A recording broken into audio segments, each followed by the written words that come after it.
Hey everyone, welcome to Bad Storytellers, a podcast about a small writing group in Titusville, Florida. I'm Josh LaForge, your host, and with me today is Liam Malone. Holla. And Doug Banks. Hello. Max couldn't make it tonight. We typically start by discussing the media we've consumed in the time between this and our last meeting, and then we move on to our own writing samples. And then at the end, we roll the dice, find 3 genres of story, talk about how that could be a movie, and then record the trailer.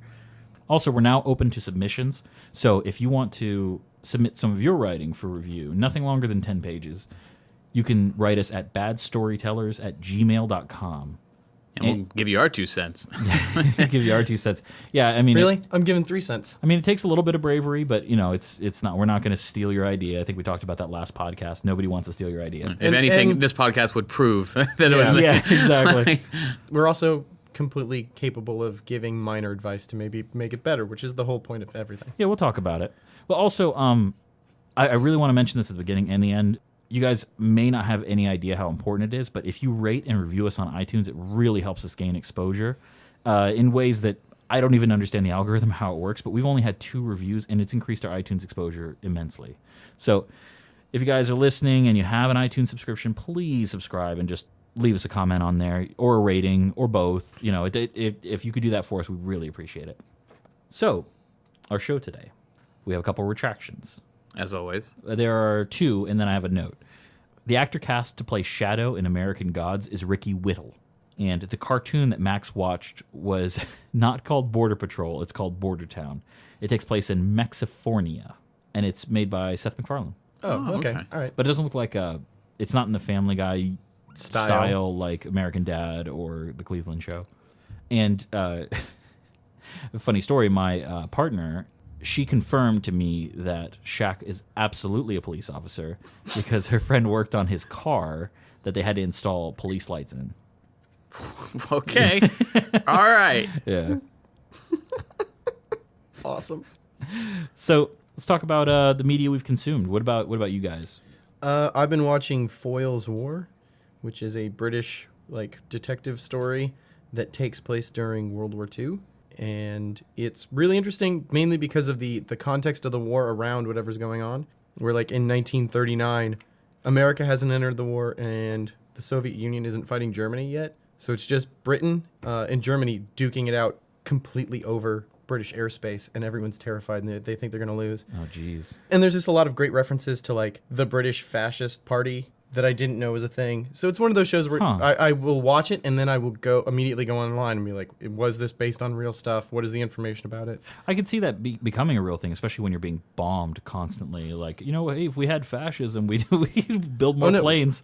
I started reading on it. It's way older, and in 1936, there was a march through, I forget what district it was, but it was a mostly Jewish, mostly poor, and there was a big anarchist group there, and they straight up fought in the streets. That's crazy. It's hard to think that, fascism is about as opposite of anarchy as you can get. But because Germany billed themselves as socialists. Yes. So the British fascists must have seen themselves as something completely different. They just really did not like minorities. Super hard. How does that work? They were like, no. The British Empire rules other people, and they don't belong here. Oh, man. What about you, Doug? I saw Deadpool. It was good. I liked it. Not much I can say about it hasn't already been said. It's just that it surprised me with how much I actually liked it. It didn't I wasn't like, oh my God, I love this. But I was like, oh wow, that was good. Yeah. Stuck the landing. That was nice. Much sweeter than you'd expect. Yeah. And less gory. I thought it was gonna be gorier, but it was actually, it's very bloody. Yeah, but not. It wasn't gore. Aside from that, I started watching the new Nickelodeon Teenage Mutant Ninja Turtles CG show. It's not new anymore. It's 3 years old at this point. But I started watching that, and from the beginning, just because I'm a Turtles fan, and I'm just curious, how are they handling it? And I'd heard good things, and it is good. I would recommend it if you're a fan of the original Turtles.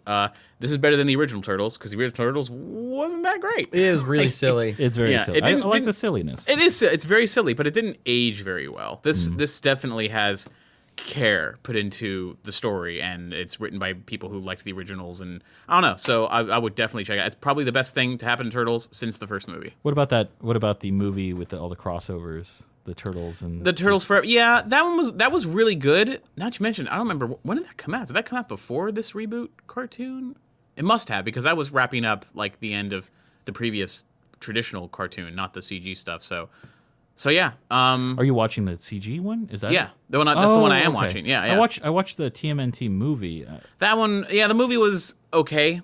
Wasn't I wasn't a big fan of April O'Neil now being like, now I'm a fighter too. It's like, you're a reporter. Yeah, Like, yeah. Well, come on. the new cartoon, the TV CG cartoon, they're all 15 years old. Like the turtles are 15, April's 15, and like her dad is like plays a scientist that the Krang kidnap, and they want him to do stuff, and you can see like they're just planting the seeds for like they're not yet the turtles that we knew, but like they're on their way there, and their personalities are perfect. Like they're right down to how they should be.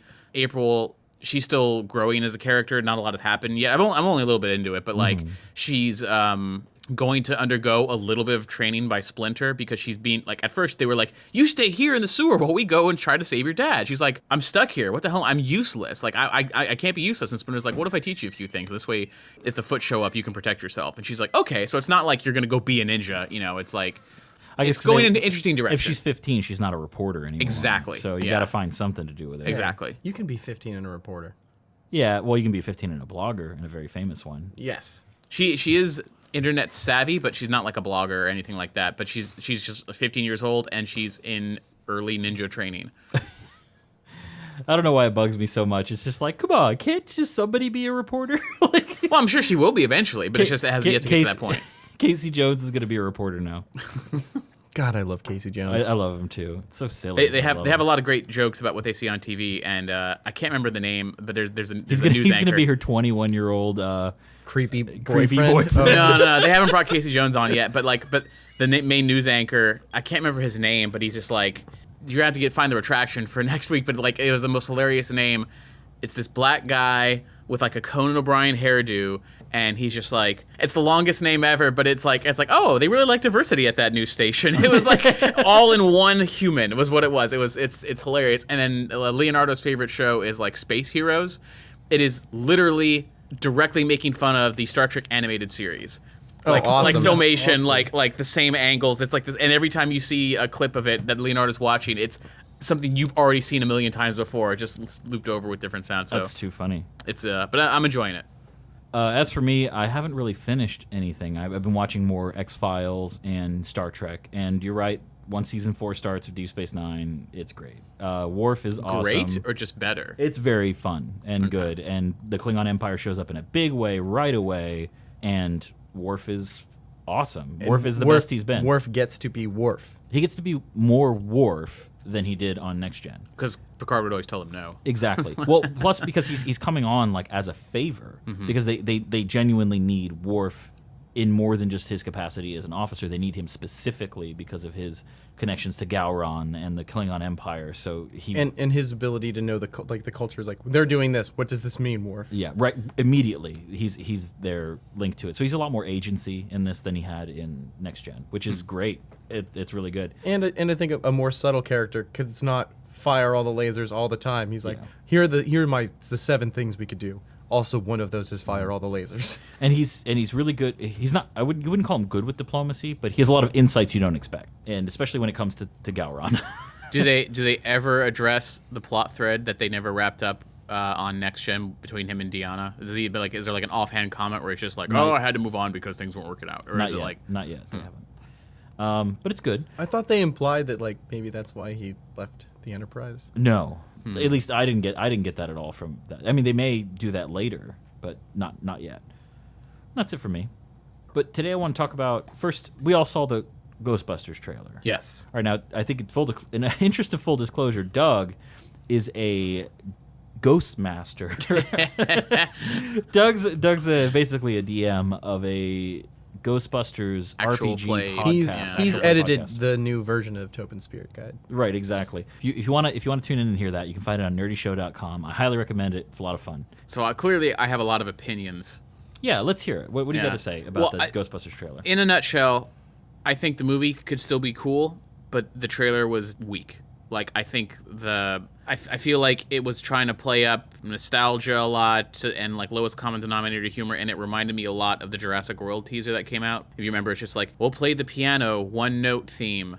you know, to sort of, and then like a lot of fade to black, and it suffered from a lot of the modern trailer tropes that I already don't like, regardless of what movie's being advertised. I had a lot of problems with it for the movie that it's advertising. Like, not that I have anything to say about the movie, but I just feel like I don't know what I'm getting into at all. Right. Like, I have no idea. That's the other thing. It was very, for a trailer that tries to play things by the numbers, it was also confusing to a lot of people. Because I'm quote unquote on the inside. I do know that it is in fact a reboot. Paul Feig, the director, has mentioned how like they're starting from scratch. This isn't going to be like, unless he's literally lying to everybody, and the twist is that when you go see it, it's in the same universe. He's like literally saying out loud, "This is reboot." He doesn't know how to have a story that takes place in that same universe where 30 years of ghosts have been running around, but no one's done anything. Yeah, that's the problem, because the trailer seems to say Right. that it's in that universe, Right. and then immediately everybody has to start from scratch. Right. And also, like, one of the things is strange is they talk about Holtzman, which is the female Egon, basically. Yeah. And she has one line, and it's about a hat. But they're like, "You're a genius engineer." It's like, does she have no funny lines in this whole movie? Like, what's going on? But, Like, but I the don't weirdest part is understand. I also felt connected to her more as a character through her physicality in all of the scenes than anyone else. See, I hate already picking apart the nuance because it's just a shitty trailer. Like Yeah, the I mean, movie. it's confusing. The person who has the most lines is Melissa McCarthy. and then right after that is... It's all 100% exposition. But I mean, that's what most movie trailers are like nowadays. Like the movie trailers today kind of suck. Like every time Christopher Nolan makes a movie and he reinvents a trailer, everybody copies it. It's true, like 100%. like with Dark Knight, and then with Inception, and it's like even Interstellar a little bit. Yeah. Like I mean, I don't know, man. The problem is that he gets across the theme and the basic premise of the movie. And in each emotion, one of in each one of those trailers. Whereas in the new Ghostbusters trailer, I'm like, okay, well... What is the tone of this movie? Yeah, because of my experience watching films before, I'm pretty sure that almost none of this is going to be in the movie, especially none of the jokes. As with comedy trailers especially, there will be jokes in the trailer that they cut out, leave on the cutting room floor, because like, oh, we got to lose 10 minutes of runtime. You know what? We got to cut that out. There's jokes they record just for the trailer. Yeah. Like that's common now too. So the trailer for me is no longer a measurement of whether the movie's good. Because I mean, There's everyone here has a story about seeing a trailer that looked like crap, and then the movie was amazing. Yeah. And a trailer that looked amazing, and the movie was crap. And because it's depending on the movie, the people who make the trailer are not necessarily the people who made the movie. They're right. definitely Oh no, not. definitely not. And- Yeah. And maybe that's a huge problem. Yeah. Expecting someone to sell your product that you made, that is your baby, maybe it's a good idea to get a little bit of a disconnect in someone who's like, I know what's important about this movie. or maybe you have like the person whose job it is to sell it Yeah. go to the people who made it. Yeah. And have it, So or it's just like, even have a it needs- conversation. it needs What's to do important these in this? things, Yeah. What's yeah. important in this movie? And it feels like it But I didn't think work. I think like the editor and director are too busy making a final cut of the movie to To release a be teaser bothered, or yeah. trailer You're probably that's right, 8 yeah. months prior. So it's kind of a necessary evil. But I think again, my whole problem, the movie could be great. I still have like all the hope in the world and well wishes for the movie, and I want it to be good. But this trailer, like many trailers before it, to me didn't advertise the movie well because it was It just seemed paint like a by bunch numbers. of different disconnected images. Like it's Yeah. like they've got guns, and there's this Melissa McCarthy punching a ghost or shooting it. Yeah, both. Yeah. You know? Okay. And, Like, and then but I like glory the shot of the tech- Ecto one, and everyone has a moment where they mug for the camera. Yeah. And it's like, all right, I get it, but it. And another thing that confused me, because I don't, like I said, I don't know whether or not it takes place in this universe, like the original universe, or if it's a reboot. Because if it's a reboot, why Why even mention the previous, yeah, Ghostbusters? but also like it makes it more confusing because now it's like they have to get a hearse for some reason. It's like it's a Cadillac, but it's like the nicest 80 or even what 70s. I think it's an 80s. 78. I think it's an 80s It's one. beautiful. I mean, like pristine, and it didn't matter in the original movie that it was a hearse. It mattered that it was a piece, It was a piece of junk. shit. Yeah. they had It's to- like, it had to replace everything. and on he his, paid like, way too much for it. Yeah, and that's why the joke is like he sees it and it's just like everyone can relax. I found the car, and you're like this, like this Yeah, thing. exactly. And there was the He goes, same oh, joke it's with the a great firehouse. deal. Yeah, it's a great deal. We just need shock suspensions, rewiring, transmission, like listen to all these things. And Bill Murray's like, what did you pay for this? He's like, only $4,800. And if you do the math, that's a lot of money, Yeah, for a That's piece way of crap. too much money. I don't know. It seems like it's trying to hit certain marks that the audience won't think is important. Right. Well, like the physical slapstick humor, which the movie may not even be a slapstick kind of movie. It may have that one joke, but they put that in the trailer because it's visual and it's easy to understand. Yeah. Anybody can get it, and I just, I'm tired of the modern trailer. I want something new and different. My biggest fear for the movie, this doesn't have to do with the trailer, but my biggest fear for the movie is that it's just a remake of the first film. Yeah. And I want something different. My problem with Star Trek Into Darkness was just more old crap filtered through the new filter. I want something new. I want a new experience. I want new villains. I want new heroes. I want new equipment. I don't know, man. I like the equipment, but one of the things that I think has hamstrung this trailer from the beginning is what I really loved about the original Ghostbusters wasn't even the visuals or how funny the ghosts could be. The little moments in between of the four characters Right. Yeah, sold that movie to me and made that movie as great. and there's a little bit of that in this trailer. And like that's- when it's like, yeah. let's go. Oh, I thought, okay. Yeah, It was- yeah. Like But- that, if the whole movie's moments like that, Yeah. I'm in it. That's also what's going to make or break the movie for me. Like if the chemistry is good between the actresses, which they've done other movies, I'm sure they can do it. It wasn't written well enough to move forward. Yeah, then there's a couple things that are new to Ghostbusters that I was like, oh, this could be fun. Like when her head starts spinning around and Being possessed and stuff. yeah, I'm like, oh, that could be a good time. I don't know. I'm have like I said, Yeah, that's what I'm saying. I The feel movie, like I have to hold all judgment because I'm Right. like that trailer. I have to throw it out. Like yeah, it's that's too the confusing. That's the disappointing thing is that I feel like the trailer is pretty much useless to me. yeah. And but again, like I'm sounding kind of pessimistic, but I genuinely do think the movie stands a decent chance, of Well, like being let's fun. look at when Star Wars Episode 7 was about to be released. They released the teaser, and it only had a few shots, but the job of that teaser was very specific. Yeah. And it was to excite people who were already Star Wars fans. Exactly. by showing you what everything looks Here's like. a new droid. There's a stormtrooper. There's Exactly. the Falcon. Here's Ren coming down the thing. Right. Yeah. Look, the Millennium Falcon's back. It's going through this desert planet, Yeah. in a TIE junky- fighters, Things are dirty. It has a Yeah. specific look. It did that job with just those disconnected images. And then when the actual trailer came out, it was even better because it didn't really give you the plot of the movie. It didn't. But it told you tone. It showed you who the main characters were and that this is going to be a fun action adventure, which is exactly what it was. And I feel like Ghostbusters has a problem where I don't even know what kind of comedy it's going to be. Right. But that's Because there's the awkward humor. yeah, And then there's plus, again, the trailer just does these tropes where it's like, we'll stop the music so you can hear the punchline several times. I can't think of the last time I saw a trailer for a comedy that had the boom fade to black, and the dubstep remix. It's like, is this an action film or is this a comedy? But every freaking comedy trailer nowadays has it's the modern day equivalent of the record scratch. Yeah. Yeah, but instead it just cuts out to a dead stop entirely because that's even more awkward, and then it's like complete silence where it's like, oh my God, you didn't just say that, did you? Like that kind of humor. and did that several times. It's like, oh, it's the hat, isn't it? Yeah, and then, yeah. Let's go. Let's go. Yeah. And then it's a class 4 apparition, and it's like that got everywhere in every crack. It's the same.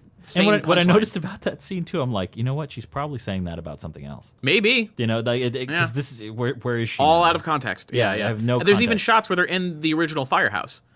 Yeah, like they're inside the It's just- firehouse. I guess what we're trying to say is confusing. Yeah, yeah. If you're a fan of Ghostbusters, if it's confusing. If you've never heard of Ghostbusters and this is the first trailer you see, I'm not sure how it's possible, but Could be, kid. I still don't understand. I don't think you're getting sold the movie very well. Yeah, I think the movie is being misrepresented. Yeah, I hope it's better than that. I hope it's good. Well, I'm sure the movie can represent itself on its own merits. Let's hope so. Yeah. So I also want to talk about plot holes. This is Yes. Liam's idea. So Liam, why don't you lead us All off? right. So I'm going to bring up a plot hole. My first example is one that the movie completely gets away with it, even though it makes a direct reference to why it can't be possible. It's in the original Jurassic Park. And when you see the T-Rex for the first time, when it steps, it's so loud. It causes the ripples in the water and this huge deal. And then the T-Rex comes back at the end and sneaks up on everybody and a bunch of raptors Yeah. in a building that has no door large enough for it to enter. There is a door behind it. It's because the building's half completed. It's like a low end. Yeah, because I'm a super stupid nerd. I have gone through on Blu-ray to is there a way? And there is a way. It has to stoop in to come in. It is there, but I can tell you the answer right now as to why it was there.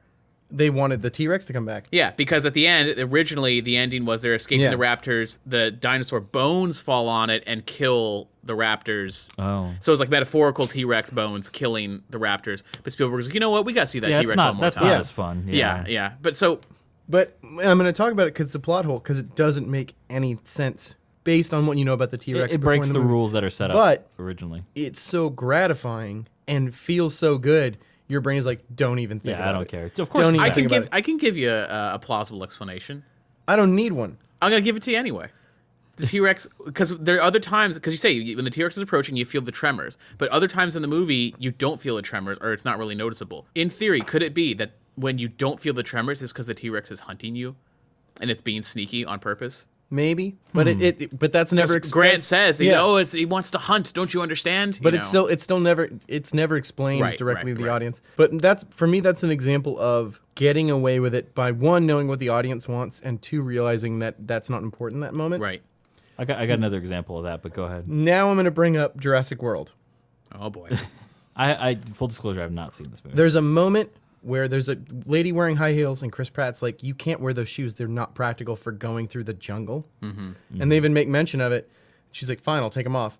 And then when she goes to the T-Rex cage to let it out, they do a half a second close-up on just her feet for a split second, 2 steps, and then cut back, and she's outrunning a T-Rex. And I'm like, the whole time I'm like, I wouldn't say that's a plot hole. It's a weird editing choice. It's a poor everything choice. It's a poor writing choice, poor editing choice. But whatever, man. You know, it's something that is, to me, it was distracting to the story. Right. You know what you've brought up plot holes in Jurassic Park. Here's an even bigger plot hole that never gets addressed because it doesn't fucking matter. But where do they get the blood for the dinosaurs? Amber. Right. They're from mosquitoes trapped in amber. So that's where they get the DNA to recreate dinosaurs. Yeah. Mm-hmm. Where do they get the DNA to recreate those extinct plants? Amber. Would it last? If you had the plant, it would last as well as a mosquito. The blood in a mosquito. They just never explained. Also, it's just never. Here's another one in Jurassic World. There's a point where the owner of InGen goes to a scientist and he's like, "What's in that dinosaur?" And he goes, "I can't tell you. It's classified." And at no point did the guy goes like, "I'm your fucking boss. Yeah, I own this company." Yeah, no, it's true, dude. That movie's so flawed. I don't even want to go into it. We could do a whole episode dissecting that autopsy on that film. In The Dark Knight. I would love to do that, by the way. The Joker shows up at the party. He's like, I want Harvey dead. Yeah. And he goes around looking for people, and it's Bruce Wayne's party. Bruce Wayne turns into Batman, saves the girl out the window. They're on the car like, well, that was terrible. And then what happened at the party? Yeah. No, and more the Joker just like, it's like, I guess he left. I'm gonna go. Like, I don't understand what happened. That really bugged. Like, I never thought about it when I was watching it. A friend brought it up, and now it bugs the hell out of me. Because it's like you think, all right, well, the Batman's taken care of. Where's Harvey? You know, because check the bedroom. You know, like he would because Bruce Wayne does just put him in a stock room. You know, like in the back. You know. Also, where's Bruce Wayne? He's gone now. Well, they know that he went to those people know that he went to the panic room. Yeah, exactly. What they thought was a panic room, and which is I think it's a cool moment. And then again, you could argue that. At that moment, because Joker does say, for a while, I thought you were Harvey Dent, especially the way you threw yourself after her. So maybe he thought, well, there goes Dent, so like he's gonna, Maybe. So but still. Never explained. But still, the point of the scene was that when the Joker shows up at your party, it's really scary. Yeah. But you know what? No, it's fine. And that plot hole could have been fixed with one shot where after he lands on the car, he's like, are you okay? She's like, yeah, I'm fine. And then she just cut back up to Joker looking at the one going, go get him. You're just going, all right, we're out of here. And just like, exactly. just do that. And it would have been perfect ending. True. Or just fun party. Yeah. Fun party. And then smashes a drink out of somene's hand. I don't know, anything. You guys are talking about Jurassic World, though. It made me think of Star Trek Into Darkness. Oh, boy. Is it a plot hole when the whole movie is shitty? Yeah, the movie is shitty. Black anyway, I was like, go ahead. Yeah. There's a bunch of plot holes. It's a shitty movie. Everybody talks about the blood. Like, blood. Yeah. Well, first of all, everybody's like, oh, well, this is going to be a problem for future movies because anytime anybody gets sick, you can just get Khan's blood. But it's not even really the problem. Is why do they need Khan's blood in that movie when they have 46 other frozen dudes? Yeah, in the loading bay. Yeah, they have it. Yeah, for all intents and purposes, have been suggested to be just like Khan. They don't know that. Also, They don't know that they're all superhuman, do How they? long would it take to find out? No, you're right. I mean, it's, I mean, it's it still seems bad. weird. It's still a poor excuse. also, That's not the only one either. No. Can't they synthesize stuff in this universe? No, they don't have replicators. Not replicators, but if you have someone's blood, they have I have super. no idea. They I have super no advanced. idea. He had I'm no, just saying, dude. how does bigger than that not? The- How no. does that not immediately advance medical technology 150 It's years? true. Dude, screw medical overnight? technology because they have a prototype for a device that allows you to transport through outer Oh, yeah. space. It's He's true. got a box. Making he's got a, most ships he's irrelevant. He's got a box the size of a speaker amp, and it's just like he's got it in the shuttlecraft with him. briefcase. It's a briefcase size, pretty much. And then it's just like, all right, he hits the button, and then he's on Kronos, like he's on the Klingon homeworld To a place- across the galaxy. to a place where they definitely don't have a signal to pick it yeah, up. no Nobody- more starships. We Well, have 'cause people. Wasn't like, the point that he had a receiver on that planet? Do I have Even that if wrong? he did. No, I'm just thinking because like you would only need starships for one transmission. Yeah, Yeah. ever. They would go Nobody there, would they'd ever set up get a thing, in a and they're like, "We're starship. done." send a drone through space, land, boom, there it is. Nobody would ever get in a starship. Yeah. It's super dangerous. It's Yeah. terrible. Yeah. But Awful. That's not even my biggest one. My biggest one is that if Khan's so dangerous, how come Spock can fight him 1-to-1?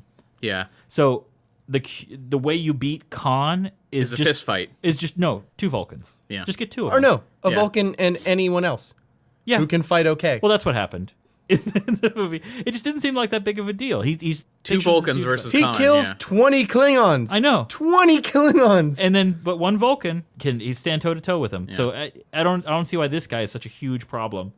Well, I guess one really mad Vulcan would be as dangerous as Khan, is what they're trying to say. Yeah, and also he was raging hard. That's like, couldn't, like in the Terminator, if they just sent back two Terminators on the same mission, you're kind of screwed. Yeah. Like, Well, you have to think they think that mission's going to be really easy, right? Because they don't know about the Also, resistance. They- it was a Hail Mary pass. That was like Right. a last The ditch time- effort. and the they time device- And they did send in the original. There's a deleted scene. They did send two humans. to protect. To but protect, I'm yeah. talking about two. Skynet, it's like, all right, we sent one Terminator, They systems model 101. They sent Arnold's model back, and it didn't work. And it's like, this time we're going to send two of that same model. Like with that. Well, no, because they don't know why it failed. True. That's but, a thing. And then you think, well, they did send another one, but they sent it at a different point in his life. prototype, yeah. Because hopefully that would work that time. Yeah, So yeah. so you have to think they don't really know why it didn't succeed. And also, Yeah, if you fair if you enough. send a second one even later, the second one could be the thing that interferes with the first. Yeah. Because you're doing time travel yeah, and you things don't can know interact. if you're the one who screwed it up. Yeah. Yeah. Either way, and also they completely explain where the timed machine, they capture it right after it's sent. right. And then immediately send Kyle. Yeah, They yeah, might have yeah. been able. They were like, we're just gonna throw all the robots we have into the. Oh shit, they're here. Yeah. Yeah. And that's the thing. Kyle was just like, oh, it was smashed. It was destroyed. They didn't stand a chance. We'd already won the war. That was the point. Like, the war was over. They had just Yeah. won. And Skynet panicked and, sent those things. But anyway, I think it's pretty solid. I think it's a solid film. there's a lot of other holes in it. It's just like, wait a minute. Kyle being sent back. And if he wasn't... When did the thread begin? Like, who was John Connor's original dad? That's not a hole though. That's just That's a something loop, you're yeah. wondering about. Like, But they dismiss it by having her be like, And oh, you then- know what? A person go crazy No. thinking about it. It's not worth thinking about. And in then her tape recorder. they ruined it because now John Connors is a Terminator. I'm not talking about the new movie. Oh, God, it's so I'm not- bad. I haven't It's seen it. so bad. we want to talk about time travel plot holes. Looper Oh yeah, Yeah. Looper's has a few of disappointing. them. In one of them, But I think that one's a little more self-aware of its plot holes, and it actually tells you what like. yeah, but that's not. Don't think about it. That's totally cheating. Like, that's cheating to just be like, the mechanics don't work in this universe. Don't worry about it. You're cheating. I think it's better than ignoring it. Maybe. I don't know, because the ending is a big problem, is a big paradox. But I think the more egregious one is the scene that may have been the inspiration for this film, is when they've got the young version of this guy captured and the older version of him is running away. So they start torturing the young one, and that guy starts losing limbs while he's running, and like things start appearing carved into his skin while he's doing it. He's like, oh my God, how'd this get here? Oh, they're doing That's these not horrible things. happening. That doesn't make any sense. It doesn't make any sense. Because how would you even get to that point? Yeah, and you're Before like, that. I don't know how this happened. Like, but I think that's. I want more plot holes that you eventually notice and still just work because you can ignore them because the payoff is worth it, and you understand that it's not that they put it in there because they didn't understand the plot. They're like, oh, this is worth bending the rules. Well, the most famous one is why didn't the Eagles just take the Ring Yeah. of Mordor. Because there wouldn't be a story. Right. That's why. I was looking up other movie plot holes online, and there's one that I realized. But you haven't seen Avatar, right? No. Avatar, they have the technology to put your brain. You're sitting in it comfortably in safety, and you through your brain you can control like a living organism. Mm-hmm. How come at the end, every person in the military is physically in their ship or in their suit? Couldn't they Yeah. just be back at base flying a drone like how we do today? It's like No. it's like it kind of ruins the end of the movie when it's like, oh, you know what? If one spear gets through that windshield and the air escapes, and then that entire plane Dead. goes down, they're dead. Wouldn't it have been better if it was just a drone, or why didn't tactical strike from orbit? Why does it have to be this way? Well, We got to nuke it from I've orbit. only seen a few scenes It's of only way to be Avatar, sure.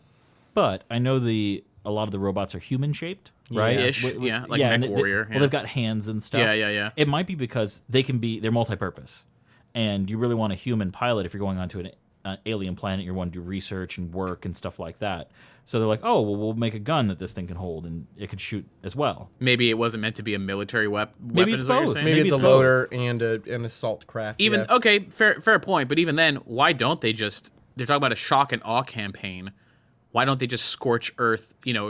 Aerial strike, aerial bombardment. Like why? Because resources, you could use the resources. What The resources is a the mineral. resources is the mineral. The Yeah. whole reason there is to dig the mineral out of the ground. Right. Well, I mean, but there's a whole forest full of animals that might be edible. They've proven that they do not give two shits Yeah. about Okay, anything yeah, I else. didn't see it. I know. Yeah, I'm playing It's devil's like, advocate It's like, here. and then it's like, oh, we're gonna drop the whole finale is they're gonna drop a big bomb like on the tree and How kill is that everyone. not the first thing they did? But also, not only that, why are they flying at a low enough level where they can, like why don't they literally do it from space? Drop the bomb from space. Like we can launch a missile today. We can launch a missile from the other side of the planet. Why don't they just do that? Yeah, they're not gonna stop it with a spear. Yeah. You know. Yeah, you can't stop a bomb that's dropping. But Only Iron I don't Man know, can stop it. Whatever. Movie's well, flawed. no. If they didn't care, then why did they send an emissary to go deal with them? It's a long ass story that does. There's so many plot holes. That's a great question. It's like, oh, we wanted to get them to move peacefully and learn about them, but at the end of the day, the corporation was like, you know what, just screw them, just get the mineral. Well, we're gonna have to shoot them. Yeah, that's fine. Go ahead, shoot them.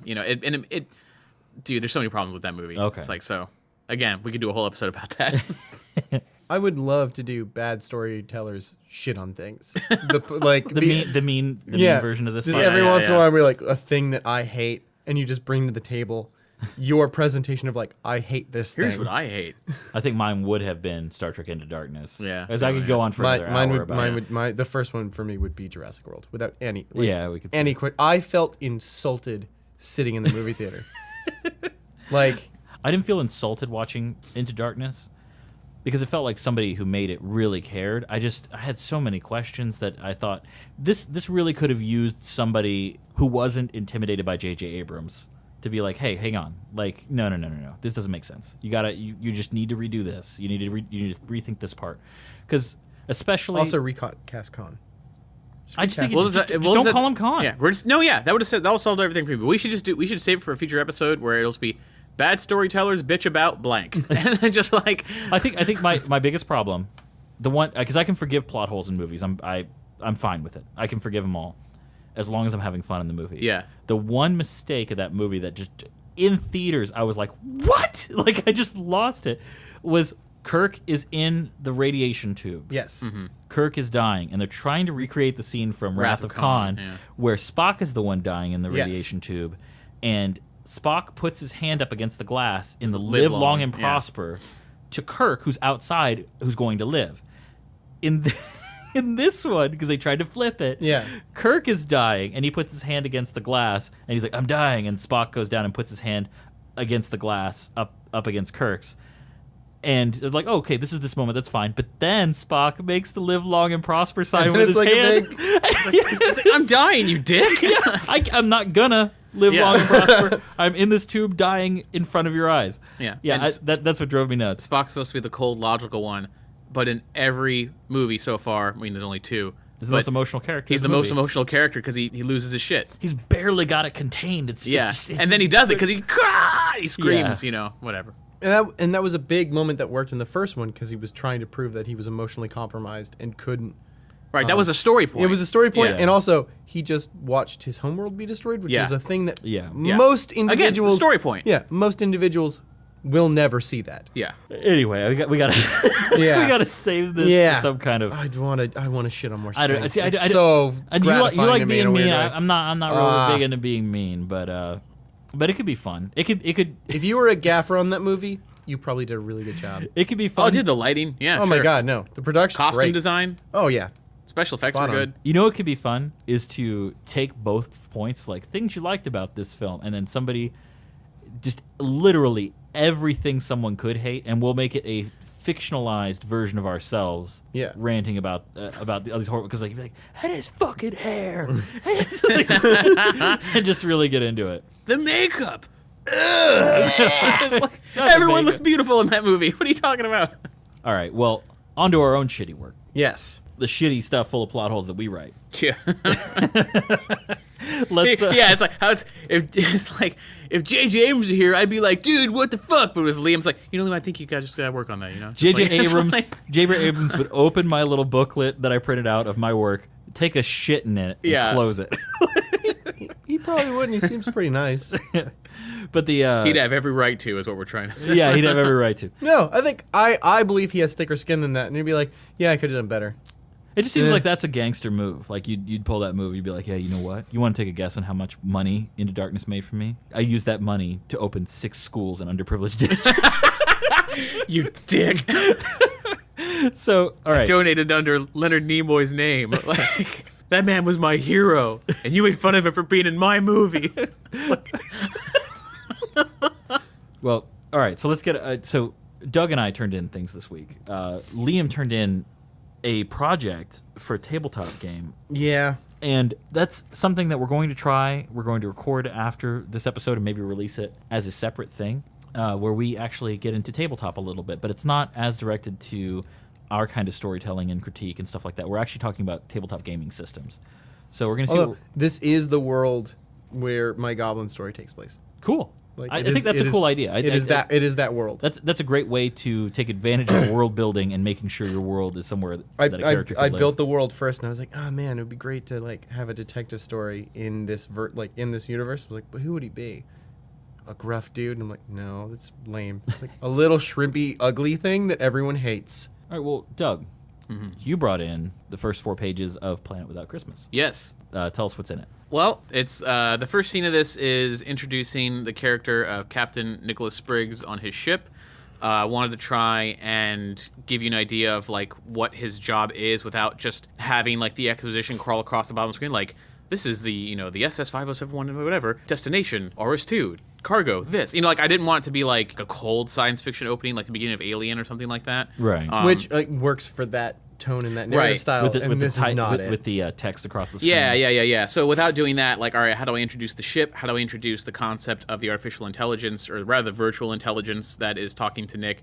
How do I introduce his personality, and also that it's Christmas and you're in outer space, and that you're going to this weird capitalist planet, and that he is good at his job, but like we said before, the deck is stacked against him as being like a small-time freighter. So trying to get all that stuff across in the first few pages, this is obviously my first pass.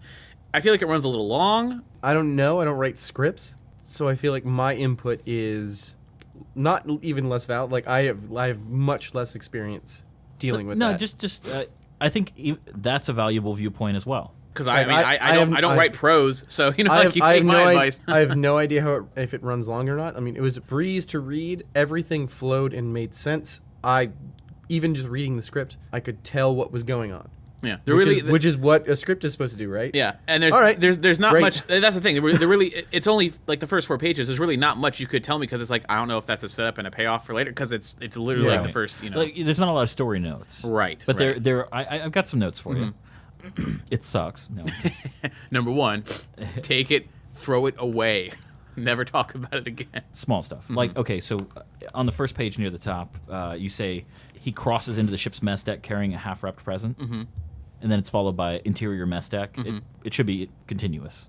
Oh, yeah, I was going to try to make those subheadings to make it flow better, but yeah, you got so. Yeah, I mean, that's a small thing. Yeah. Also, the exchange with Peter where he's offering him things goes on too long. Yeah. It's probably 2 beats too long. Yeah. I would say. And I do like that. I do like how it wraps up at the end. But I think he should before the resolution where he says no and like yells at him, Mm-hmm. and then he's like, all right, well maybe after we land. I think before that there should be a beat where he's like, I swear to God, like just you shut up, like I will turn you off, and then he offers him another thing, Yeah. and then he's like, no, That's good. Yeah. well, yeah. okay, Yeah. maybe, because it just goes on for, I think, like I said, about 2 beats too long. Mm-hmm. Otherwise, it's good. I like that. This is a personal prejudice. Mm-hmm. I hate the word positronic. Oh. I hate it. It's just. It's a bullshit word. I had to come up It's with just it's Do just you- do an you know- excuse not to say electronic. Yeah, but do you have a good science fiction-y word I can use for the letter P? It's a computer, right? Yeah. because he has no. It's physical like body. basically it's like an operating system, really. So Like- it's not the ship. right. It's just the ship's operating system. Yeah, it's like it'd be like the commercial system for like keeping inventory, on a ship for moving items and So goods. it's a point of sale system. No, I mean I guess it could in a pinch. No, it's more of an operating system. Yeah. I see what you're saying. Like it's what you'd use for inventory. Yeah, it's like using a Qualcomm system on a truck. You're You know, right. like it'd be like, okay, my inventory's here. I'm going here. This is when it's due. This is when it's whatever. It's almost like your personal assistant to be like, okay, you have this many tons of this material. It's due on this planet. I'll do the trajectory and whatever. And calculate fuel Exactly, and exactly. expense. Yeah. So let me get to the Peter acronym here. Let me find it real quick. Okay, yeah, it's Positronic Extraplanetary Transportation Equipment Resource. How about personal? Yeah. Yeah. Personal extraplanetary. Because that extraplanetary is done. Like, Yeah, that's all right, that's that's fine. selling it. Yeah. Positronic. So right now it's Positronic Extraplanetary Transportation Equipment Resource. If it's personal, etc. I think that really It works. that Still. works, right? Yeah. And that could even be, then it would make even more sense if he has it like on a little handheld device later. Yeah, 'cause- Personal, Because like, yeah. positronic is just you It's want just to a say word, the yeah. opposite of electronic. That's fine, yeah, yeah. Positrons instead of electrons, and that's pretty much it. I like where it's going. I had a note about when the advertisement starts playing, but I forgot it. Again, the goal not only to introduce you to the world and the characters, but also sort of the tone of the comedy of this. Like, I don't want him to come off as childish, and I realize like by the Just a Peter- little, like a little flippant, no? yeah, flippant, but like I don't like I after I'd finished writing it, and I'm like, all right, I'm gonna bring this in. I was like, him being offered milk and cookies. That's a Santa Claus reference, but that Yeah. whatever. But someone could be like, what is this guy like an adult man child? Like what's and he's like talking about toys and presents and like I don't want him to come You don't across. want to Vince Vaughn it. Not even that. Like, I don't want him to be like an immature. Like, I want it to be that he is an adult and he does have kids, but I don't think that's clearly come across No, with not this. yet. So that's going to come across when he gets the phone call later when he's on the plant delivering the stuff and he has to rush to go and like have dinner and stuff like that. But I wanted it to be that this guy has a sense of humor, doesn't take himself too seriously, and that the jokes are fairly clean. And he's not Right. like when he jumps out of warp and you can see that the planet's surrounding. He's not like, oh fuck. He's more. It's And he's just like, oh boy. yeah. It's family friendly, but this guy is an adult. He's not a doofus. So okay, the exchange where he says any ship over 41 meters in length is automatically placed in that category, and he's like 41 meters. Is this a joke? We're Yeah. we're 42 meters. I think if you want to have that exchange, I think a good way to make him sound like a captain, specifically the kind of loose and fast one Yeah. that he is. I think an exchange. What came to mind in my head is he's like 41 meters. He's like, okay, this ship is X and X feet. What's that in meters? Like 42. He's Yeah. like, man, like he's like, you got to be kidding me, something like that, where it's still a conversation with the computer. I had considered that kind of thing, but then I realized that in the future, wouldn't we all be on the metric system? Like I mean, you would think we'd all be on the metric system in the present. Now- yeah, you'd think that. Yeah, that's a good argument. And the whole thing is, it's still a good joke. The idea being everything else is measured in like metric tons and and everything else. It's like would he really would a captain of a ship not know the measurement of his ship in meters and in feet if you were still using both of them? Are you the captain of your car? No, I'm a consumer who like I don't know. Do you drive your car? I do, but It's your car. I'm no, saying this not straight for- up. An operator and a driver is much different than a captain. My commercial business is not me driving my car. If it was, If it was, I would know it if it was my job. to drive to If I- deliver. if Dude, I- a truck driver knows how tall their truck is. Yeah, okay, I guess. But in meters? I wouldn't be surprised if they did. it's not labeled in meters Yeah. on anything, so you wouldn't. Of course, you wouldn't know that in meters. But But he would know it in meters. Europe, if you they have would to use know, it. and in the Maybe, U.S., they I don't know. know. Yeah, if it's a thing where like this isn't the They first have to. plane They he's have to been know. to. They have to know the height, width, weight. They have to know everything. I just think I think it's a good. You could hang a lantern on how ridiculous it is that anybody's still on the standard system. You know what? Or I could throw a monkey wrench to the whole thing and be like, they want it on like to make the planet more self-centered. It's only anything over 41 RS units. He's like, how big is an RS unit? It's like 1 meter, and he's like, okay, so. What that could come out. Or this planet is basically Space America. Yeah, it's on the standard system. Yeah, what's that in meters? Yeah. That could be a good joke. Yeah. There could be a second joke where like, what can we cut off to make it like? Yeah, it's like, can I like? Does that include the landing gear? Or he could be like, all right, is there anything on the tail or the front? Like, wasn't there an antenna we could lose? And it's like, you cut it off last time we had this issue. Oh God, I forgot about that. No wonder my reception's been terrible. No, that's good. Yeah. But was everything else? I mean, I described the scene last week. Did the script at least make it clear the situation where vacation video annoying and then like ring around the planet? And, I think one thing that I do feel a little let down by is that I would have liked to have heard about him wrapping the presents for his kids before they arrive. Mm-hmm. So you know that he's doing it specifically for his kids. Yeah, I think that'd be a good note because then you're like, the context. That this dude is not. He doesn't live on this ship. Right. Like, if he has a life, out exactly. there. Just because it'll tell you more about that guy in the fastest moment that that this is something he has to return back to home. He's out there delivering. If something goes bad out here, it's a bigger risk because he can't just be like, well, this is my spaceship. I did want to have that moment where he explains the wrapping to Peter. Peter's just like, you're kind of wasting time. Like, why don't you use the modern wrapping paper that like basically folds itself, and he's just like, oh no, this is for my kids and I want them to experience, Christmas like this or whatever. So I couldn't figure out a way to have that feel a little bit more natural as opposed to just kind of fluffing out the scene. Could it be that he has to pick up the presents, and what if his wife is like his manager? Like she's the one who manages like the manifest, so she knows which would make like a family business. It would totally make sense. Yeah, like she knows what she's getting because he has to put it on the list. Manifest or whatever. Yeah, on the manifest, and the computer's just pointing that out. He's like, your wife is, she sets up the manifest. She knows what you're getting, or why are you wrapping it? Yeah. Ooh, that's something nice. Like that. That's nice. And he's like, that's not the point. Like, yeah, you don't understand the point. You're a robot. You're a soulless machine that's trying to take over the universe. I'm the only thing that stands. I would throw a joke where he's like, Pete, I'm the only thing that stands between you and taking over the universe. Don't screw with me. It's just like I'll shut you down. Like that having that kind of play humor between him and the and because it's not I think because it's not a traditional science fiction story, it can exist in a world where science fiction has existed. Yeah. Mm-hmm. And you can make referential jokes like that or subtle jokes. I almost had a joke where because I remember like you can reference 2001. Yeah, I actually it's funny you say it because I almost had a joke where you remember last week I said, oh yeah, there's a joke where he enters the bridge and it plays silly music and whatever. He's like, oh, Captain of the Bridge. It's all very like making fun of the fact that he's the only guy on the ship and that there is no crew.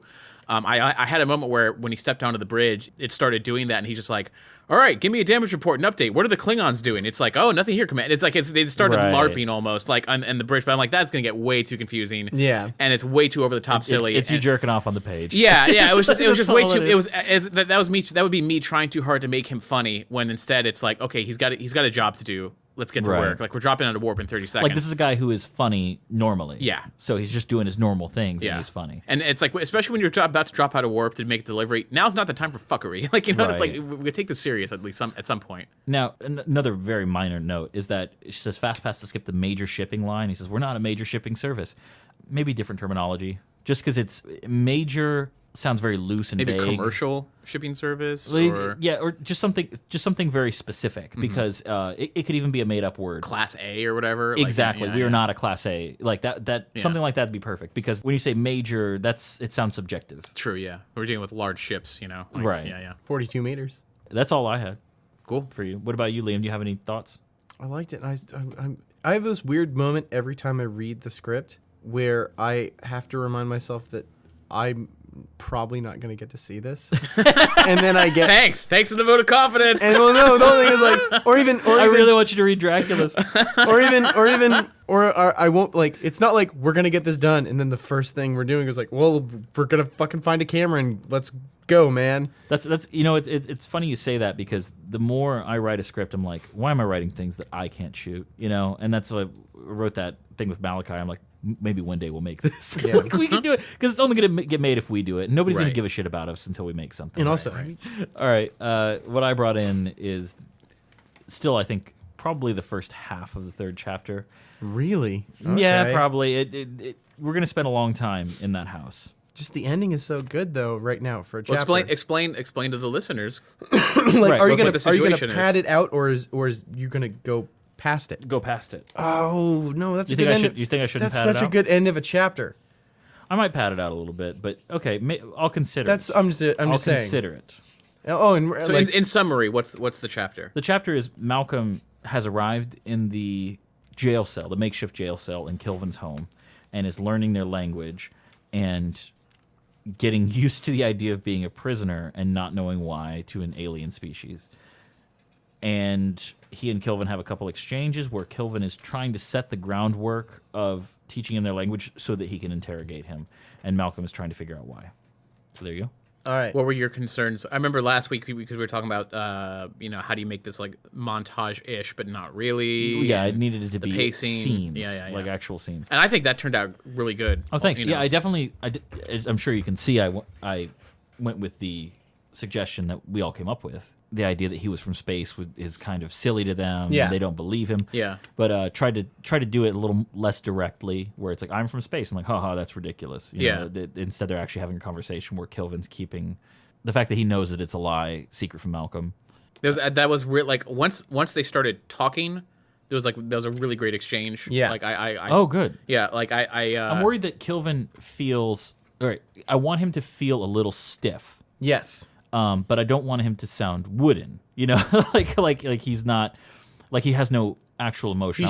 He should be regimental. Right, but I want the fact that he is feeling actual emotions to come across, and he's just keeping them back. But I don't know how that. Well, comes I across. got how he felt about Malcolm, like how he pitied him and he felt bad for him, but at the same time, he doesn't really know quite how to feel about him because he's a human and don't really know what he's doing here. So like I could sense that he was having mixed feelings about how to handle it, and that the deeper part of him did care about his well-being to a point, and that he didn't really enjoy the situation, but he felt like it was kind of his job to do it, like it was sort of responsibility rather. So I don't know. I was getting stuff from him. I think that might be what I want to get into next. Is that Malcolm starts asking questions. Yeah. Where Kilvin can kind of just lay the groundwork for like, this is how things work here. This is the civilization that you are in right now, and you may never leave because we can't afford We don't know where anybody you're finding. from. Yeah, we Yeah. can't afford anybody finding out where this is. Yeah. So I got two major things to say. One, the stuff you have on him learning the language, correct. Which Okay. is good. Might need to stretch it a bit. The time. Yeah, or just even one or two more scenes where like you explain yes, no, and kind of how the phonetics of it works. Two slightly more deeper discussions on that, even just like again different scenes afterwards, I think could go a long way. Because there's a point where like I understand the concept of yes, no, and then verbs, and then no verb means the opposite, Right. and then the next page they're talking. Okay. It's a little quick. I mean, it still works. Do you think? I think you could make it stronger. I thought one of the ways of maybe addressing that would be to make Malcolm just have more difficulty during their conversation, but still having a way to get it across. That's another solution. Also, you're talking about this only being half it. The ending right now is perfect Okay. because it ends on an idea that changes the way that you view the rest of the story, where you're quite certain at this point, and Malcolm is quite certain, and you're with him there, from at least from what I've read in the journey we go, that he is the only human. And then Kilvin's like, no, you idiot. Like, there are other people. There are other humans. I mean, it seems like a great ending, but I haven't read what you think the second half should be. Yeah, You know, I guess. that's But I'm the just thing. saying that's a huge plot point. That's a huge idea, and that changes where the story can go. Like that's a pivot point. That's a story That's a good point. pivot point. That's a good point. I think I would like to introduce the idea that Malcolm may never leave because they don't know. Like nobody's going to kill him, to silence him, but they can't have him find out that their village is there. I really want to address that before Chapter 3 ends, so I could put it earlier. I think maybe just one. I think you. I don't put that know. Later. I need to You find. can put that maybe- later. maybe, because it needs to happen after the I thi- initial interrogation. after the. Then can't- maybe you can't take that you too can, soon. Maybe you can just have it where he's like, "Look, you can't leave. No one can find out that we're here." And Malcolm is just like, he's thinking, oh, well, he's the first time they're seeing me. They probably wonder if I'm part of an invasion. And he'd be like, no, look, I'm not here to hurt anybody. I don't know why I'm here, blah, blah, blah. And Kilvin could be like, there's a lot of reasons why you could be here. We're still trying to debate that, figure that part out. So, like... and like, even... What I wanted to cross is that Kilvin might even believe Malcolm thinks he's telling the truth. Right. Where he's like, look, you may not know why you're here. But you are But here. somebody put you here. Yeah, you're here for a reason. Yeah, and I need to know that reason, so maybe they'll show up for you. And that's and this entire time he doesn't talk about the other humans. Malcolm just assumes that it's like, oh, he must think that I'm the only one, and maybe I'm the first of an invasion or something, and because he doesn't know what the hell's going on. That's a good point to bring up there. So he's like, I promise I won't tell anybody. If I ever make it home, I won't tell anybody. And he's just like, what do you mean if you ever make it home? And I didn't come here in a spaceship. You know? Yeah. Like, where do you think you're going? You know, he's like, well, I want to go home after this. Maybe you can help me find a way to get home. He's just like, I know where you live. You know, like, it's like, what are you talking about? He's like, yeah, I want to get across that one of the problems I'm running into is that the Lokenan in this script speak a variant of the language that Kilvin speaks. So the language Malcolm is speaking is alien to him. So I would think Kilvin would assume that he's from a different tribe. Yeah. Yeah. Because there are different tribes, and like when he eventually gets to human culture, they have stories about how they've warred with different tribes and fought them and stuff like that. Kilvin's never met any of them. And also, his clothes would be very strange, and probably even the posture, like the way he carries himself, might be very odd. If this happened, the default assumption, if you were Kilvin, would be that this kid is from a different tribe of humans than the ones we've met. Doesn't dress the same, doesn't act the same, talks a different language, doesn't know why he's here. We don't know why he's here. Clearly can't survive in the woods. Yeah, so their village must be much closer to ours than we assume. Because no one's going to throw a child into the woods. Yeah. Like, unless this child did something culturally significant. You know? Yeah. Or ran away. Yeah. So I don't know. I guess I just wanted to talk through. So that could be a thing. Like, did you run away? Why did you why'd you run away? I want Kilvin to establish that Malcolm isn't a threat and can go through the village, but is not allowed out. That of the village, yeah. Right. He can be under Kilvin's care within the village. He's like, and also you'll never outrun us in the woods. Right. We'll find you. We found you the first time. We'll find you again. And also, I need scenes where I think I've got some good scenes where Malcolm wakes up in the night and he finds the children practicing the moves that Kilvin taught them, Kilvin giving instructions and like philosophy and things like that, and then bedtime stories where he talks about the monsters and their fables and myths and stuff, and Malcolm just listening, becoming ingrained in their culture and learning how to do things. Like I think maybe they might give him a job that he has to do out in the village or whatever, like in the village, because he is physically robust compared to them. You know, like they're small and fast. They don't have the range of motion that he does. You already mentioned the fact that the clothes don't work on the hips right, which I like because that's a small. Is that an okay moment? Like that's a small. Fine. Yeah. It's a small detail that lets you know things are different. That they are that physically different. Did you maybe have a moment where if the village needs to change their perception of him? I mean, this is a little cliche, so whatever. But like, if there was like a fire one night and he's out and he's free and he like is able to do something to stop a fire from spreading, and they're like, "Oh man, we couldn't have done that." You know, maybe you're okay. I not that, but I see what you mean. I would almost say also it'd be great if he got better fitting clothes eventually. Like they realize like, your hips, the idea where he could probably squat weight that they would find impossible. It's probably very robe-like, very baggy. You know, they're like, your legs do weird things. Yeah. Well, I was thinking, it's very easy to do that if the season starts to change, and he's like, I'm really cold. Like their clothing is minimal. It's mainly to hold stuff on them, and to work as armor with like boiled leather and that kind of thing. But if Malcolm's like, I don't have fur, I'm cold, they'll just be like, oh, well, fine. Like we'll make leather stuff for you. Something I just realized, you say one of the mornings he wakes up and he feels like the fur against his face from the carpet that he's on.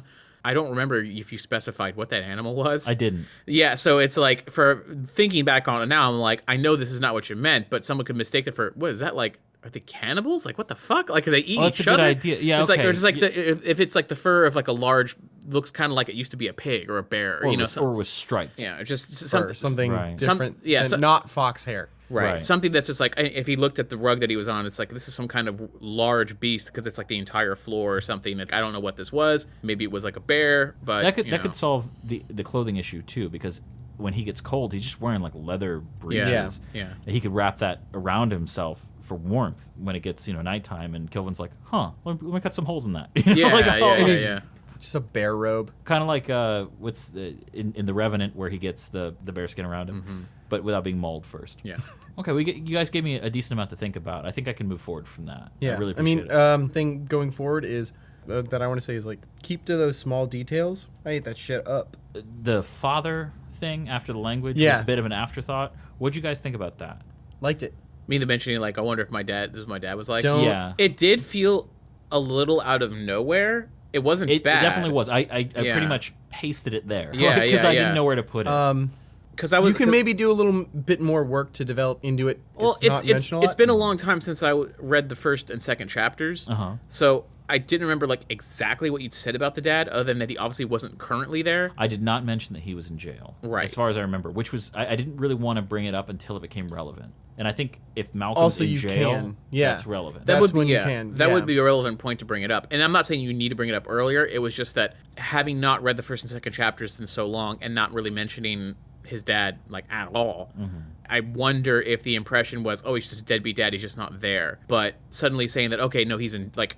Is the idea that Malcolm knows he's currently sitting in jail, Yes. or is it that okay? Because it's like there may be something that you could say earlier that doesn't mean jail, but like they know where his dad is, he's just never here. Yeah. As opposed to he's in the wind, like that's the impression I got. Even though I know what you were, I know. I put ultimately where that it his was going. dad's. I think I put that his dad's not around, but I think that you're right. Just to say that, oh, he's not around. That's like, oh well, is he going to be around sometime, or like? But if you say like, if you say, oh, my dad's never around, Make it less like, that it seems like he might be dead. right, or rather that Don't he's, that allude he's, there. Yeah. or rather he's not a deadbeat dad. Like, yeah, if, or if, well, I mean, he's just not in the picture. Or Like- just- like, or- if you say he's not in the picture, that seems like he's not coming back. yeah, And, or also, even, also that's a euphemism for because if he's dead, he passed. Exactly. If he's not in the picture, that means there's a disconnect. there's a complicated story that he doesn't really fully or understand. even just the throwaway line like, I'm not gonna. If Dad ever wanted to see me, I'm just too hitting the nail on the head. But it's just like the idea of like somehow referencing that they know where he is, but there's no chance of seeing him. Right. Like that would get that point home. So when it comes across there, it's not like it's just like a blindsided, like out of that's nowhere a good kind point. of thing. I think one of the things Still works though. I've got a few moments that I want to put in there where Malcolm is coming to terms with the fact that his dad is not a good person. Right. And I don't really want to introduce them early. I want it to be a slow thing. Like when And when he meets the humans, he wants to have conversations. Like my father was like this. What's your father like? He's like, I don't know. He this is later when he meets the humans, Yeah, and yeah. the king is like, my father was a jerk. He tells him the story about this, and he's like, tell me about your father. He's like, no, he's in jail. He's he's a prisoner. He's like, what did he do? He's like, I don't know. My mom won't tell me. He's like, nobody will tell me. Everybody really gets uncomfortable when I talk about it. which probably means it's bad. Right. I understand And- that's and bad. He goes, and I know that my mom doesn't have any pictures of him around, and there's no pictures of me with him. So he's like, so I think she probably threw them out. Now, like that you don't kind of have to thing. say, you don't have to tell us, but do you know why he's in jail? Yes. Okay. I don't think I want to address it Yeah. in the book because it's not really important. And also, it's very difficult for Malcolm to find that out while he's in the situation that he is. Yeah, he won't find it out. I think between books 1 and 2, his mother will Yeah. have told him, but I don't want to. There's nothing to do with this It story. has nothing to do with the story. It has to do with Malcolm, the fact that what it's like to be a kid and people are treating you a little too gently with Yeah, information. yeah. That's what I want to get across, is that kids are tougher than we think. Cool. Again, he's going to kill people. He's going to do. He's going to, yeah. He's going to do some brutal He's stuff. going to do some brutal stuff. It's going to do some brutal stuff. Stuff And he's like, he has to do. And yeah, and he's like, I wonder if this is why this kind of thing is why my dad is in jail. And I think, Did he do something like I just did a bad thing? Right. How bad is this? If I'm What- capable of doing it. well, you I think know. at the end, am I my father's son? right. kind I of think situation. at the end when he fights back against the bully, his mom overreacts. And he puts 2 and 2 together, and he's like, Yes. my dad did something very violent. And, I cannot be violent. And anymore. that's the moment that gives him the throughput to his mother when they're in the car later, and he's like, hey, listen, don't worry. That's not what's thing. I just want to let you know that I appreciate you. Like that kind of thing. Like I think that could be a good moment where he finally makes a connection, where he doesn't know exactly what his father did, but he gets that it was bad and it was violent. But it's different with him because in that moment, he had perfect control, and he wasn't even angry. Yeah. Yeah. So and his ability overstepped his goal. Yeah, and when To him, it And was as a soon as it's non-issue. over, and he's like, it was, "Oh, it was a non-issue, and in his action, he spares this kid. Yeah. He takes pity on him. Yeah. In a It's perfect all right. moment. Issue solved. Yeah, You know, he's, it's like- he's like, oh, this is just somebody's kid. but in modern day school, it's like, I am- how dare you? Yeah. You know? I was like, I am not threatened anymore. Yeah. I am safe here. yeah. So I think that's what I'm going for currently. It may change along the way. Yeah. Yeah. I'm already interested and excited to see what happens in this book because it's supposed to be a series. Yes. How you use information and skills he learns in this story to be the strengthening characterization in the next. I've got a whole list of There- plans. I mean, like, but that's terrible. that's something I'm super excited for because Malcolm right now as a character is likable because he's a fish out of water. Mm-hmm. And then you can continue having him be a fish out of water, but through every skill set, through every adventure. Guess it's time for this again. See, here's the difference between All right. Liam reading what I write and Liam reading what you write. When he reads with something that you write, he doesn't end it by saying, you know, I wonder if I'm ever going to actually read this thing when it's done. Yours involves more people. I Yeah. know. I'm just joking. But- and way more money. and yeah, way Like, more money. if- If money. I Yeah. had It's out of 10 my control, I'm to be just saying, honest. Like, if I had $10 million, yeah, you would just slide it right oh over. my god, just to see it, Yeah, on the even if Hallmark it Channel. be so funny. Anyway, All right, so enough about our bowls. all right, so now we are at the bad story trailers part of the podcast. We're gonna roll the dice 3 times. I'm gonna start and find our genres. Let's do this. 23, gangster. All right. Literature that focuses on gangs, criminal organizations, which provide a level of organization and resources that support much larger and more complex criminal transactions than an individual criminal could achieve. Gangsters are the subject of many movies, particularly in the period between 1930 and 1960. All right. Fair enough. And 1920. I mean, there's a lot of 1920s gangster stuff. 31. 31. Contemporary fantasy. Okay. Yeah. Okay. Explain the contemporary fantasy again, because I think we had that once before. All right, so we've done this one before. It's a subgenre of fantasy set in the present day. These are used to describe stories set in the putative real world, often referred to as consensus reality Hellboy. in contemporary times. Yeah, or Dresden Files. Yeah. Well, I think that's even a Or bit even further back. isn't it? Supernatural. Supernatural, sure, yeah. Yeah. Harry Potter. Yeah. We World, Neverwhere, in which magic and magical creatures exist, either living in the interstices of our world or leaking over from alternate worlds. Fantasy gangsters sounds fucking awesome. Or gangsters fighting minotaurs. What if a okay? Sorry, I'm gonna. Yeah, we gotta see what the last. What yeah, the last, we gotta see what the last one is before I pitch that idea that I think is great. 54. I think we got 54 before. 54. 54. What? Giant monster. All right, we're doing it. Yeah. A story about a giant monster. Big enough, You gotta explain giant big monster. enough to destroy buildings. Some such stories are about Kaiju. Some such stories about 2 giant monsters fighting each other. A genre known as kaiju in Japan. All right, So, but what were you gonna say before what the I giant was gonna monster showed pitch up? Is what if it was like Wanted, where there's a fantasy reality that lives in the interstices of Yeah. our reality, and a group of like magical gangsters get up, you know what, we could take over this whole place. Screw it, I'm tired of hiding in the dark, and like hops over and is like, all right, we're setting up shop. We're gonna set up a criminal enterprise. We're gonna teach criminals little magic tricks. I like the idea of teaching criminals magic tricks and making a mafia out of that. Yeah, Where does the giant monster show up? that's a good question. That could just be their end game. Oh, or what if the movie is about these criminals that want to do this and set this up and create a criminal empire, but the fact that they crossed over allows like A monster. to a come giant through. monster to come through, and they're the only people Who know how to do magic? who can do anything to even stop it, so they have to end up becoming the heroes, even though they're like, we're seedy sons of bitches. We're I gonna like get all that. these Yeah. suckers. I like that. What's We the got- movie? We got What's a the name. name? Big Trouble in Little Fantasy. So what nicknames for Chicago is The Windy City. the City of Big Shoulders. So What's the list say?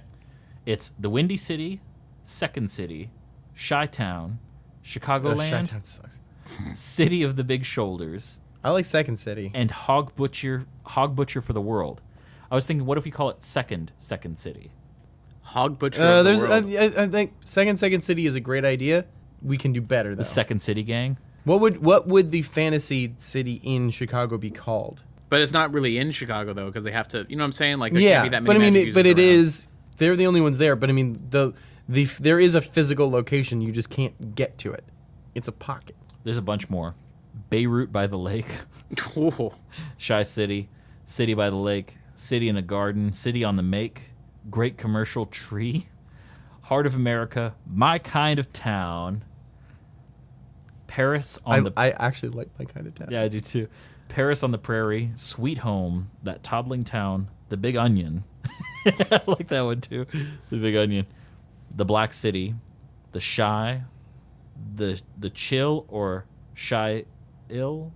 Oh yeah, Chicago, Illinois. Shy Ill. The City Beautiful, The City That Works, It's also Orlando. Weird. The Great State of Chicago, The Jewel of the Midwest, The Third Coast, Shiberia. The Cogs, and Chirac. My kind of town is more like something a gangster would say. Yeah. So, our kind of town. We all agree? Yes. Yeah. Yeah, okay. We convened privately. That's what we're changing. This is our kind of town. Our kind of town. It's somebody who hops through a magical dimension, gets there, and is like, oh yeah, this is our kind I of also like how we immediately decided Chicago was the location. Well, it's a gangster movie. Yeah. A lot of them are still set in New York and New Jersey, though. Yeah, it's true. Well, especially New Jersey. Jesus. Yeah. Okay. Low taxes comparatively. Our kind of town. Our kind of Let's town. do it. There is a world beneath our own where magic lives and breathes. I'm telling you guys, I got through. I found a way. Impossible. Come on. The Guardians would have killed you. Oh yeah? Then how did I get this? Yid's tits, be careful. And ain't nobody over there what's got the touch. Nobody? How do they know who's wearing a false face? Without the touch, there is no false face. That's what I'm saying! It's a whole world full of suckers! But they are about to find out why the barrier between their world and ours is so heavily guarded. What the hell is that thing?